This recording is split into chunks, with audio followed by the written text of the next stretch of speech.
Last session में हम लोगों ने डिस्कस किया था HTML4। इसमें हम लोगों ने क्या क्या कवर किया था, बोलिए क्या क्या कवर किया था हम लोगों ने। सबसे पहले हम लोगों ने डिस्कस किया था इंट्रोडक्शन, HTML4 का इंट्रोडक्शन था। दूसरा जो था वो एलिमेंट एलिमेंट्स थे। और थर्ड वाला जो सेशन था वो कौन सा था, लिस्ट लिस्ट था। फोर्थ वाला कौन सा था, इमेजेस था। इमेजेस और फिफ्थ वाला जो था तो navigation navigation like as navigation linking links या एंकर, जो भी आप कहोगे वो। और सिक्स वाला कौन सा था, table. Table table and seventh वाला जो फॉर्म था फॉर्म। ठीक है। ये सब HTML4 के कंट्रोल्स और HTML4 का जितना था उतना हमने कवर कर दिया। HTML5 भी आपका है जिसके अंदर आपको डीप में बताया जाएगा फॉर्म्स के बारे में, एलिमेंट्स के बारे में, जो वो वर्जन में आए थे। तो आप लोग भी डिसाइड कर पाओगे कि HTML5 में क्या है, HTML4 में। और HTML4 के कुछ टॉपिक्स नहीं है लिए गए इसमें। जो आपके मेंटर जो है, जैसे कि आई फ्रेम, फ्रेम वाला जो है वो यहाँ पे लिया नहीं है, तो वो जो मेंटर है वो कर लेंगे। फ्रेम बेसिकली बहुत रेयर में यूज होता है, 2% आप कह सकते हैं उसे यूज किया जाता है। ओनली 2% बहुत ही रेयर में यूज होता है फ्रेम्स।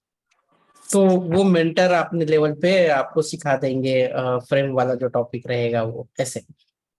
दूसरी बात यह है कि आज हम लोग शुरुआत करने वाले हैं CSS2, ये वर्जन हम लोग कवर करने वाले हैं। ठीक है, तो ये जो HTML4 और CSS2 जब हम लोग सीखेंगे तो हमें बेसिक वेब पेजेस बनाना आना चाहिए, ये हमारी रिक्वायरमेंट है। जैसे कि non responsive, just idea about the design किस तरह से कर लेते हैं।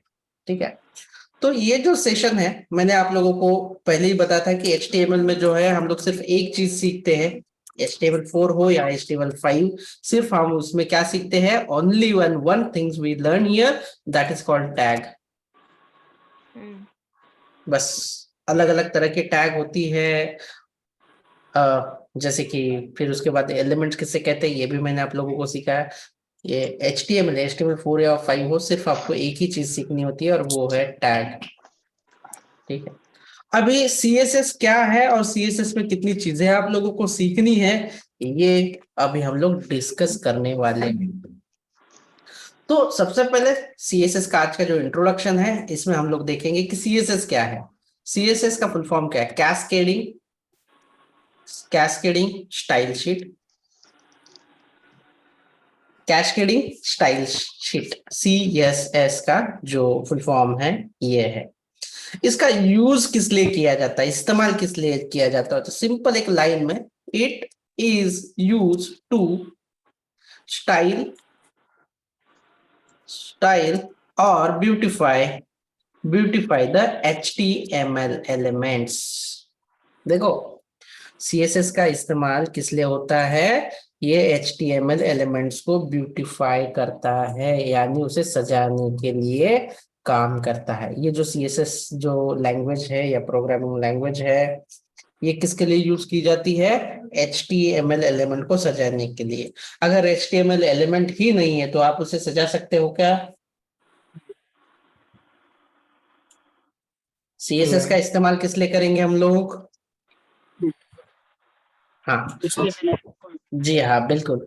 जैसे कि HTML एलिमेंट में मैंने आप लोगों को बोला कि HTML एलिमेंट क्या होता है। जैसे कि मैंने पैराग्राफ टैग लिया, हाय, यहाँ पे जब हाय लिखा, ये टैग को मैंने क्लोज किया, तो ये जो P टैग है ये एक टैग है, लेकिन ओपन क्लोज और विथ ये डेटा, इसे कहते हैं एक एलिमेंट। ये जो कॉम्बिनेशन होता है इसे कहा जाता है एलिमेंट, और एलिमेंट को सजाने के लिए हम लोग CSS का इस्तेमाल करते हैं। और CSS में सिर्फ दो ही चीजें सीखने की जरूरत होती है। HTML में कितना सीखना था आप लोगों को, वन, सिर्फ टैग। CSS में आपको कितनी चीजें सीखनी की है यहाँ पे, we need to learn only two things, that's it. आज एक सीख के हम लोग क्लोज करेंगे। ठीक है, आज हम लोग जो है कि प्रेमलता आप थोड़ा सा म्यूट पे जाइए, आई बिलीव कि उधर कुछ इशू है। नॉइज और समथिंग या माइक का इशू हो सकता है प्लीज, ठीक है। We need to learn only कितने थिंग्स यहाँ पे सीएसएस में आपको लर्न करने हैं, कितने आपको समझने, लर्न नहीं कह सकते, समझना है बस। You need to understand. कोई बाय हार्ट नहीं है, रट्टा नहीं है, कुछ नहीं, प्योरली जिसे इंग्लिश रीड करना आता है बस उतना ही है। नो डिफिकल्टी लेवल यहाँ पे बिल्कुल भी नहीं है, ठीक है। तो दो चीजें आपको सीखनी है। पहली जो चीज है वो है सीएसएस के टाइप्स यानी सीएसएस के प्रकार, और दूसरा है सीएसएस रूल्स। बताइए क्या क्या सीखना है आपको सीएसएस, इंटायर सीएसएस में? CSS types and CSS rules. जी हाँ, बिल्कुल यही आपको सीखना है। और आज के सेशन में हम लोग सीखेंगे कि सीएसएस के टाइप्स। सीएसएस का इस्तेमाल किस लिए किया जाता है कि एचटीएमएल एलिमेंट को आप सजा सकते हैं, उसे ब्यूटीफाई बना सकते हैं, उसी भाषा को स्टाइलिंग कहते हैं या स्टाइल कर देना है, ठीक है। That's it. तो आज हम लोग डिस्कस करने वाले हैं सीएसएस टाइप्स, जो हम बारी बारी से थ्योरेटिकली पहले समझेंगे और उस थ्योरी को हम लोग इम्प्लीमेंट करेंगे। थ्योरी एक लाइन की है और आपका जो कोड होगा आप जितने भी लाइन का लिखोगे आपकी चॉइस से, आपके प्रोजेक्ट के अकॉर्डिंग। सीएसएस टाइप्स में सबसे पहले आ जाता है इनलाइन सीएसएस। Inline CSS.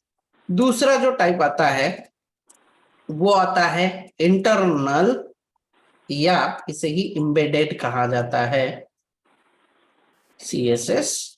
और तीसरा जो टाइप होता है वो होता है external CSS. Inline, internal and external, there are 3 types of CSS. कितने टाइप्स होते हैं सीएसएस के? 3 types. यस, 3 टाइप होते हैं सीएसएस के इनलाइन। अभी इनलाइन सीएसएस किसे कहते हैं तो मैं उसका लिख देता हूं। When we write CSS code inside HTML tag using style attribute, then it is called inline CSS। यानी कि HTML के टैग में सीधा सीधा हम लोग स्टाइल एट्रीब्यूट का इस्तेमाल करते हैं और CSS का कोडिंग स्टार्ट कर देते हैं, तो उसी को हम लोग कहते हैं इनलाइन सीएसएस। तो सबसे पहले ये थ्योरी 1 लाइन की थी और मैं इसी को आपको प्रूफ करके दिखा देता हूँ VS कोड ओपन करके। आई होप कि आपको इंटायर स्क्रीन दिखाई दे रही होगी।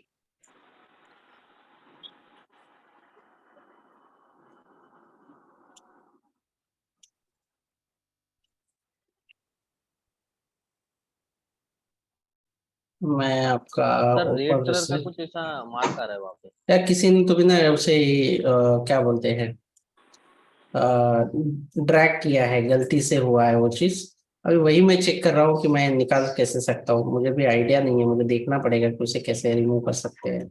समवन स्टार्ट, ये अनोटेट होता है ना यहाँ पे, तो इन्होंने वो लिखना स्टार्ट कर दिया, तो वहीं पे इरेजर रहेगा कहीं पे, ठीक है, वो बाद में देख लेंगे, अभी टाइम नहीं है। ये इरेजर है, शायद इसी से वो इरेज हो सकता हो ऐसे। देखो अभी, हाँ हो गया erase, thank you. Clear all कर दिया तो भी होगा। यहाँ पे अभी हमारा जो प्रोजेक्ट है ओपन रिसोर्स में जाके LD13 में, तो ये अभी तक का जो था ये इमेजेस है। यहाँ पे मैं और एक फोल्डर बना देता हूँ CSS वाला, इसके अंदर अभी हम लोग सारी चीजें कर लेते हैं। मैं इसे सही से सेटअप कर देता हूँ। LD13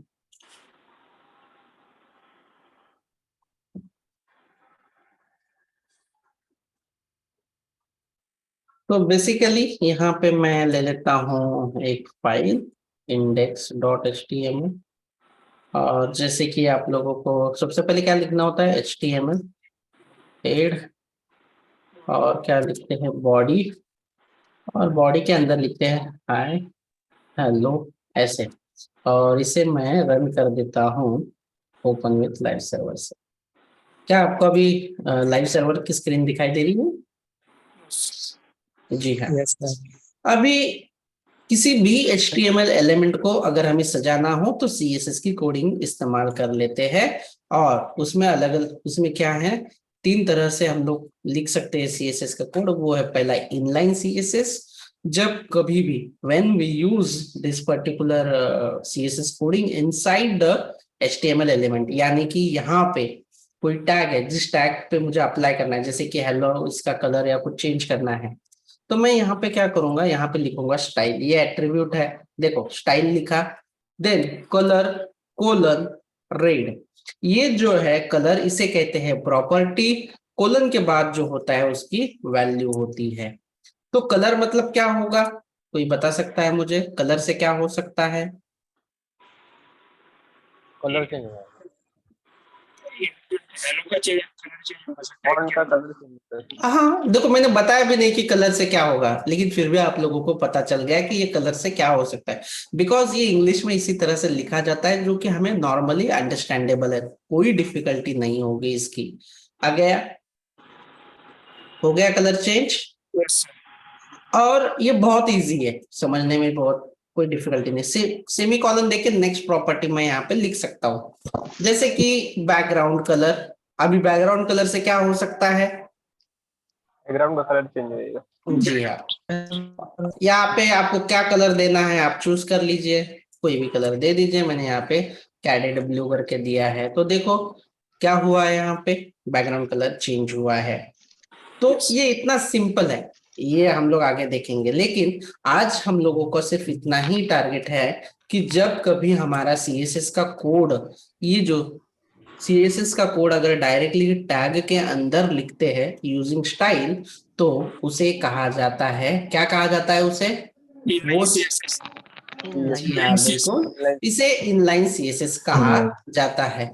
ये एग्जांपल मैं लिख देता हूं आपके सामने, यहाँ पे ये एग्जांपल है एज ऑफ नाउ, ठीक है, ये वाला ऐसे एग्जांपल मैंने लिख दिया कि ये एग्जांपल है, ये वाला एरिया।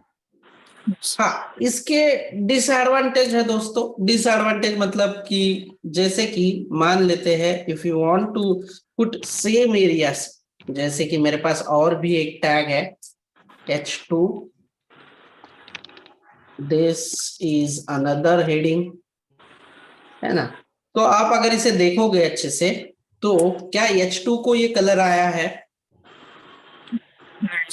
नहीं। तो इनलाइन CSS का जो स्कोप होता है, मतलब कि वो कहां तक अप्लाई होता है, वो सिर्फ और सिर्फ ना जिस टैग के अंदर हम लोग लिखेंगे उसी टैग को या उसी एलिमेंट को, मतलब इस H1 वाला इसके अंदर लिखा है तो सिर्फ वो हाय हेलोस को ही अप्लाई होगा। ये इसका मेजर डिसएडवांटेज है कि वो सिर्फ अप्लाई जो है उसी एलिमेंट पे होता है जिसके अंदर हमने लिखा है। इट्स स्कोप, इसे हम लोग टेक्निकल भाषा में it's scope with in element only, मतलब जो एलिमेंट पे हम लोग लिखेंगे उतना ही उसे उतने ही एलिमेंट को अप्लाई होगा। अभी दूसरा जो डिसएडवांटेज होता है इसका, वो होता है, दूसरा जो डिसएडवांटेज होता है ये है इसका कि जब हम लोग HTML के अंदर CSS का कोड लिखेंगे, और ऐसे अगर मैंने 100 प्रॉपर्टी लिखते जाऊंगा, मैं ऐसे मान लो, तो मेंटेनिंग कोड जो है बहुत डिफिकल्ट होगा। कौन सा ऐसे, तो ये समझने में आना अभी, मतलब ऐसे बहुत सारी प्रॉपर्टी अगर मैं लिख देता हूँ तो इसे मेंटेन करना HTML के साथ CSS को डिफिकल्ट जाता है, क्योंकि नंबर ऑफ लाइन बढ़ेंगे और HTML का कोड करने में थोड़ी सी डिफिकल्टी होगी, क्योंकि ये आगे आगे बढ़ेगा, अरेंजमेंट के लिए इशू चला जाएगा। तो हम लोग इसे दूसरा डिसएडवांटेज जो है वो कहेंगे maintainability. Maintainability is very less and complexity, यानी कि इसका जो कॉम्प्लेक्स होगा विथ HTML वो डिफिकल्ट हो जाएगा। तो ये दो डिसएडवांटेज है। और इसका एडवांटेज ये है, इसका एडवांटेज भी लिख देता हूं मैं,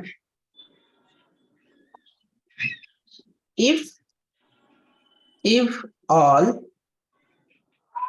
types of CSS implement, so it will take implementations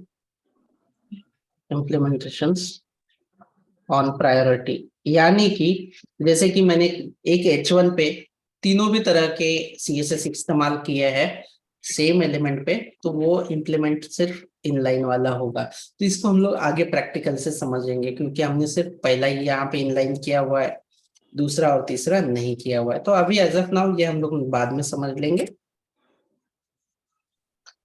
तो इसके डिसएडवांटेज है, तो ओवरकम आया दूसरा वाला, इंटरनल या एम्बेडेड CSS। ये क्या है? When we write CSS code inside head. कहां पे लिखते हैं हम लोग अभी? ये कौन से एरिया में लिखेंगे हम लोग? हेड। Using style element.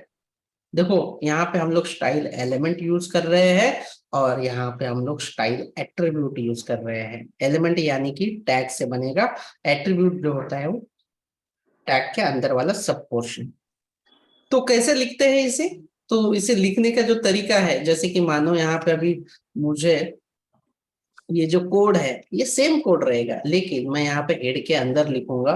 कैसे लिखेंगे इसे? इसे लिखेंगे स्टाइल जो है STYL स्टाइल, इस तरह से ये एलिमेंट से लिखेंगे हम लोग इसे। और लिखेंगे कि H1 जहां पे हो और H2 जहां पे हो, करली ब्रैकेट, उसको अप्लाई होगा ये एरिया, ये CSS ऐसे। तो मतलब मुझे यहाँ पे कुछ भी लिखने की जरूरत नहीं। तो ये यहाँ पे सिर्फ HTML का कोड रहेगा, तो HTML code neat and clean दिखने में आसानी जाएगी। That's it. देखो अभी मेरा कौन से एरिया पे या कौन सी जगह पे ये इंप्लीमेंट होगा? H1 and H2। कहाँ पे है H1 और H2? क्या ये सही में इंप्लीमेंट हो रहा है? तो देखिए, जी हाँ बिल्कुल हो रहा है।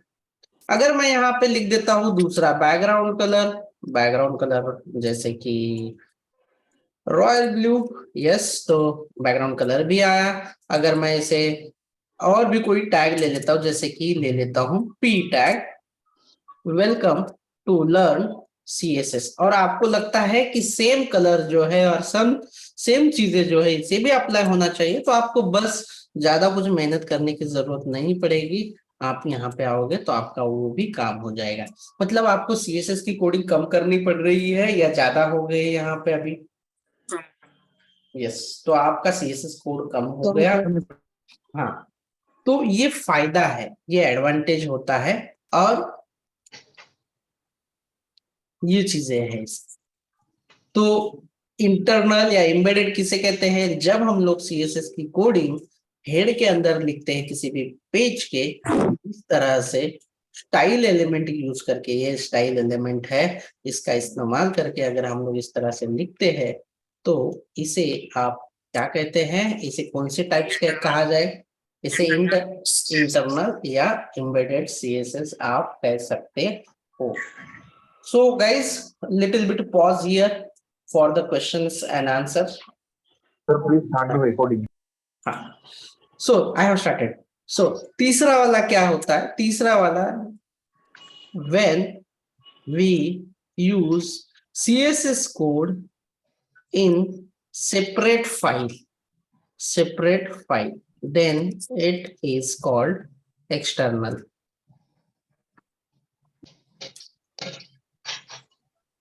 ठीक है, एक्सटर्नल फाइल होगा, अलग फाइल बनाएंगे हम लोग। This file must be save with .css extension. यानी कि ये जो फाइल बनाएंगे, देखो ये जो फाइल बनाएंगे, अलग फाइल बनानी होगी हमें, और पहला आपको ये ध्यान रखना है कि ये फाइल का एक्सटेंशन जो है वो .css से ही आपको सेव करना है। दूसरा है need to link CSS file with HTML file. ये दो चीजें आपको एक्सटर्नल CSS में करनी होगी। आप CSS का कोड अलग सेपरेट फाइल में लिखोगे।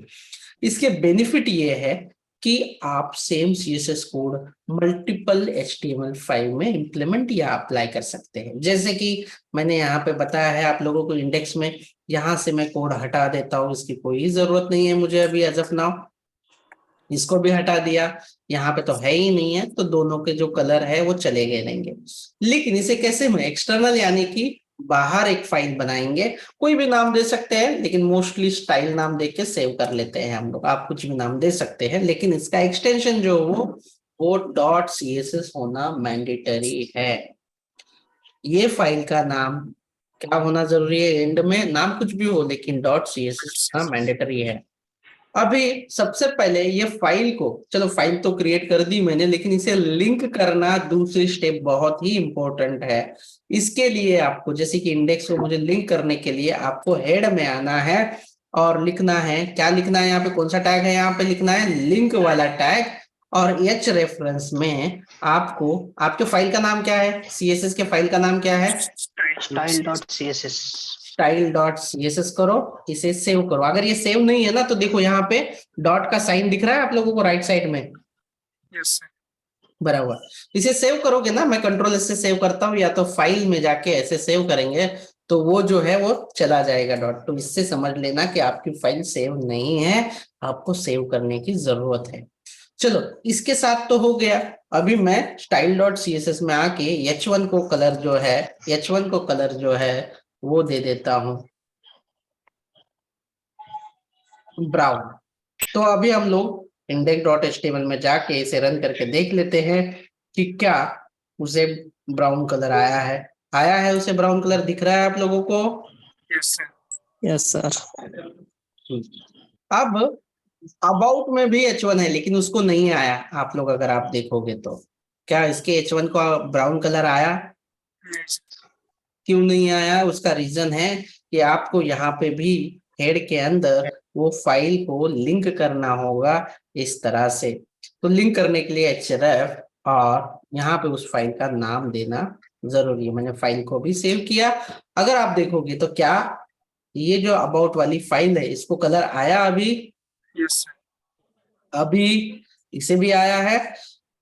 अभी मैं सिंगल पॉइंट पे आके, मतलब सीएसएस के फाइल में आके इसका बैकग्राउंड कलर भी जो है वो चेंज कर देता हूं, जैसे कि ब्लू कर देता हूं, सेव करता हूं ये फाइल को। तो देखोगे तो ये वाला जो मेरा पहला फाइल था, मैं सारे क्लोज कर देता हूं तो आप लोगों को 1 बाय 1 करके आइडिया आ जाएगी। ठीक है, मैं सारे क्लोज कर देता हूँ, नए वाले ले लेते हैं। ये index.html फाइल को रन कर दिया मैंने, ओपन विथ लाइव सर्वर, और इसे भी मैं ओपन विथ लाइव सर्वर कर देता हूँ about.html को। तो क्या दोनों भी फाइल को सेम कलर और सेम चीजें आ रही है यहाँ पे, Yes. देखो। Yes sir। अगर मुझे तीसरी और फाइल बनानी है HTML की, जैसे कि मान लेते हैं courses.html, और इसके अंदर भी मैं वही चीज ले लूंगा, सेम HTML हेड और जैसे कि बॉडी, और इसमें लिखूंगा h1, this is courses page. इसे सेव कर लेता हूं और इसे भी रन कर लेता हूं। क्या इसे कोई कलर आया है, स्टाइल अप्लाई हो चुकी है इसे? नहीं sir. इसे अप्लाई करने के लिए आपको क्या करना होगा, हेड के अंदर आना है, लिखना है लिंक, और लिंक देनी है आपको आपकी फाइल। ठीक है, तो एक बार इसे रन करके देख लेते हैं। देखो क्या इसे भी अप्लाई हुआ है? हाँ। अभी अगर मैं style.css में आ जाता हूँ और यहाँ पे देता हूँ विद, और देता हूँ विद जो है पिक्सल में देते हैं, 400 पिक्सल्स की मैंने विद दी दी है। ठीक है, तो 400 पिक्सल की विद देने के बाद ये देखो छोटा हो गया। यहाँ पे भी सेम, यहाँ पे भी सेम। तो क्या आपको लगता है कि सबसे कम कोडिंग कौन से टाइप्स के सीएसएस में लिखनी होगी, क्या लगता है आपको? External CSS। external CSS. जी हाँ, बिल्कुल। और हम लोग प्रोजेक्ट में एक्सटर्नल सीएसएस का ही सबसे ज्यादा इस्तेमाल करते हैं। The 50% CSS is completed. That's it, done. हमने कहा था कि सीएसएस में दो ही चीजें सीखनी होती है, एक है सीएसएस के टाइप्स और दूसरी क्या है, CSS Rules। 50% portion is done in single session. That's it. इसे आप